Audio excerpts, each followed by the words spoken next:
Ellie. Sorry, I'm British. Wait, what am I apologising for?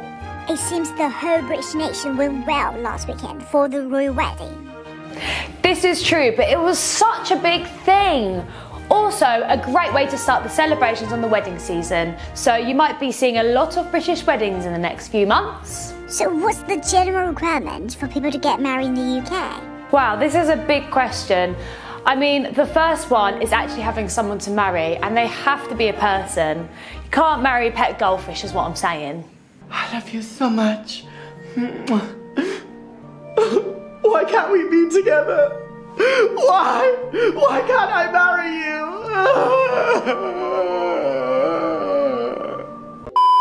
you? That's not what I meant.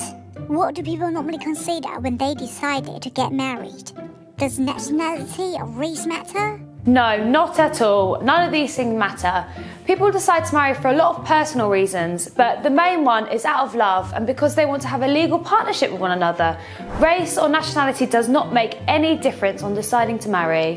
Do British men have to own a property before marriage to show he's financially secured and can provide a home? No, not at all, and neither do women. Actually, nothing financially is required to be able to get married here in Britain. You just need a solid confirmation you have a British address and residency before tying the knot and you're good to go. Does age matter? Of course, the legal age in England and Wales to get wed is 16 or 17, but only with parental consent. But as soon as you're a legal adult and turn 18, you do not need permission. However, laws in Scotland are different and you can actually get married at the age of 16 without parental consent. Another restriction to tying the knot is marrying a relative. However, step relations or in-laws may marry only in certain circumstances. Some people say if you reach a certain age it's harder to get married, but it's safe to say on this side of the world it makes no difference. In fact, the average age for a man to marry is 32 and for a woman it's 30. I mean, even if you're 150, you blooming well go for it, babes. Okay, so is it complicated to get married in the UK? No, not really. I mean, there are two types of ceremonies, religious and civil. The difference between these are that religious weddings can take place in registered churches, and this includes any faith the couple getting married wish. However, legal civil weddings must have no religious content whatsoever. Now, although civil ceremonies may not take place in religious buildings, the couple may lead on to having their wedding blessed at a later stage. This is often when they are unable to marry in their particular church because of their previously divorced or have a different religion. What's a typical British wedding like? Well, a traditional wedding of ours is for not to see the person you're marrying the whole day prior to your wedding day, and the bride will not show her wedding dress to anyone until she is walking down the aisle, usually accompanied by her father or another chosen relative who will formally hand the bride over to the groom. We call this giving them away.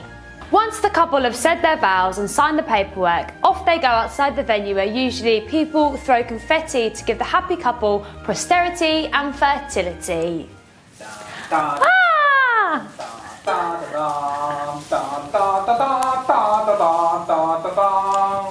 Another fun tradition is the father of the bride and best man speech.